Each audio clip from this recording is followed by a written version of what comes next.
Okay, तर आता आपण पी एसमध्ये पॉलिटिकल सायन्समध्ये चॅप्टर बघणार आहोत द इलेक्ट्रोल प्रोसेस. कोणता? Electoral process. तर इलेक्ट्रोल प्रोसेसमध्ये आपल्याला इथे क्वेश्चन दिलेले आहेत. The correct option from the given options and complete the sentence. आपल्याला काय करायचं आहे? कम्प्लीट द सेंटेन्स करायचं आहे. Is unclear? चला तर आपण आपल्या पहिल्या क्वेश्चनकडे वळूयात. The election commissioner is appointed by. Okay, पहिला प्रश्न काय आला बघा. Elections commissioner appointed by. Election कमिशनरला अपॉइंट कोण करतो? सांगा बरं. कोण? गुड. प्रेसिडेंट. राष्ट्रपती करतो. कोण करतो? राष्ट्रपती, president.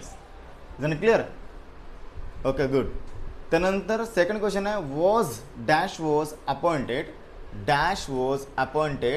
As the first chief election commissioners of independent India. भारताचे पहिले first chief commissioners of independent India कोण होते? सुकुमार सेन. गुड. कोण होते? सुकुमार सेन. हे स्वतंत्र भारताचे पहिले चीफ इलेक्शन कमिशनर्स होते. ओके. त्यानंतर होतं तिसरं क्वेश्चन आहे. Constituency are created by delimitations. Which constituency are created by dash committee of the elections commissions? Delimitations. Which one? Delimitations. Option is B. Okay, good. आणि त्यानंतर बघा सगळ्यात चौथा क्वेश्चन बघा. Dash was the first voter of India. First voter of India कोण? श्याम शरण नेगी. कोणता? Shyam Sharan Negi. Option number A. Shyam Sharan Negi. Option number A. Good. समजलं? बघा. The election commissioner is appointed by president. Dash was the first chief election commissioner of independent Sukumar Sen. Constituency are created by delimitations committee election commissions. And fourth one is first voter India Shyam Sharan Negi. Okay. Okay. Second question आपण बघणार आहोत. State. बघा. State the following statements are true and false. Give the reasons. Okay. Reasons पण. The election commission lays down the code conduct during the elections. Is true. पहिल्याचं उत्तर काय? True. Why? Reasons. Reason is the election commission is an independent constitutional body. ही independent constitutional body आहे responsible for conducting free and fair election. That's why. Understand? Because the election commission is an independent constitutional body responsible for conducting free and fair election. That's why the election commission lays down the code conduct during the elections. So that its answer is true. Okay. Now next one is under special circumstance the election commissions hold re-elections in particular constituency for second times. Which option is? Answer is true. Why? Because the election commissions find the evidence of both capturing, ragging, violence or technical tampering with the voting machines. It can be declared the original poll voids. To maintain the integrity and democratic process, to exercise the constitutional powers to schedules and conduct a fresh re-election that specific constituency. म्हणजे काय असं काय घडलं असेल तर त्यावेळेस तो free elections घेऊन परत इलेक्शन्स घेऊ शकतो. Okay. Then third one is the state government decide as when and how many stages the elections would be held to particular states. Obviously false. हे करूच नाही शकत. स्टेट गव्हर्नमेंटच्या हातात काहीच नाही आहे. सेंट्रल गव्हर्नमेंटच्या हातात. Entire responsibility the planning, scheduling and conducting elections belong to the commissions central government. The state government is not authority of the election process. Days to the ruling party can not be manipulate. Ruling party पण manipulate नाही करत कारण ती एक स्वतंत्र independent संस्था आहे.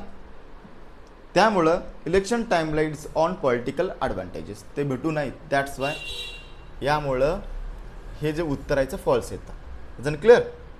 Okay. त्यामुळं नेक्स्ट क्वेश्चन आहे.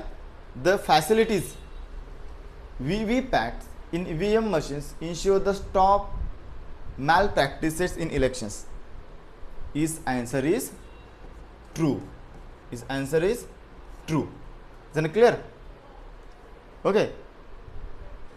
आता याच्यामध्ये तर बघा VVPITचा फुल फॉर्म पण तुम्हाला विचारू शकतात. Voter verifiable paper audit trail. Okay. Voter व्हेरिफेबल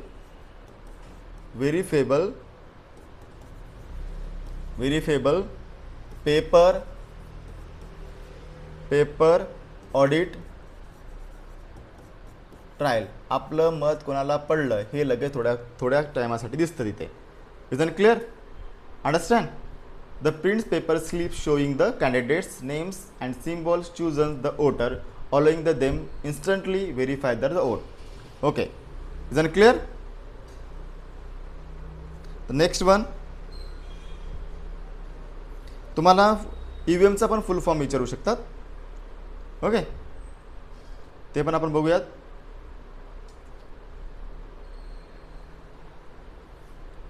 electronic voting machines.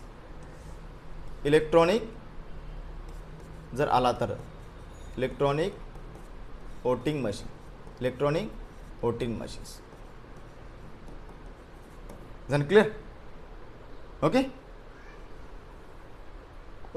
आपण आता कंप्लीट द फॉलोइंग पिक्चर्स बघणार आहोत. तर याच्यामध्ये पहिला दिलेला आहे आपल्याला द प्रोसेस ऑफ इलेक्शन्स आणि याच्यामध्ये complete the following picture. Role of the election commissions. Role of the election commission. पहिला रोल काय इलेक्शन कमिशनचा? Conducting elections. काय? कंडक्टिंग इलेक्शन कंडक्ट करणे. Elections is the first roles. Second one enforcing guidelines.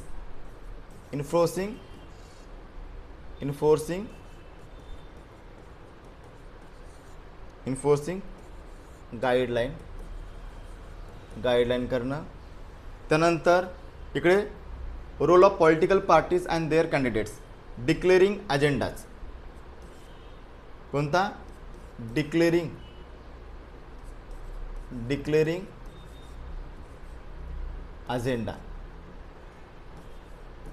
अजेंडाज. Campaigning honesty. Second one campaigning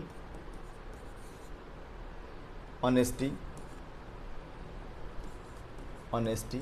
campaigning honesty. Okay. त्यानंतर role of political parties candidates.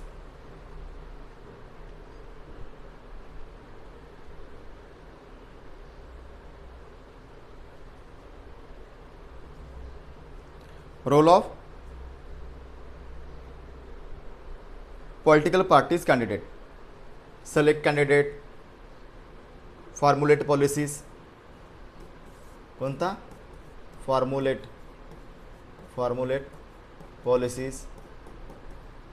Policies. Educates voters.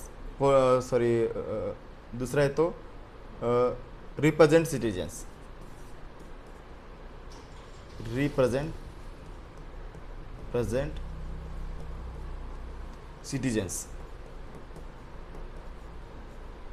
Okay. जन clear? समजला? Okay.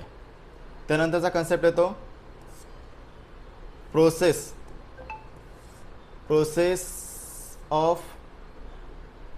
Of elections. कोणता? Process of elections.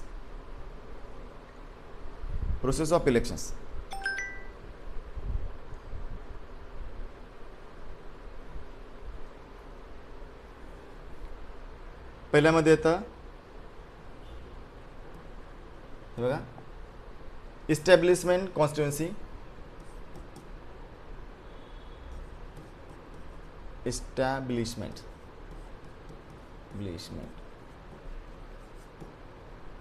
of constituency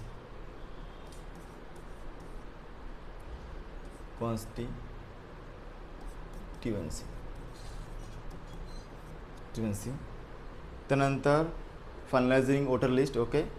nominations of candidates, nomination of candidate,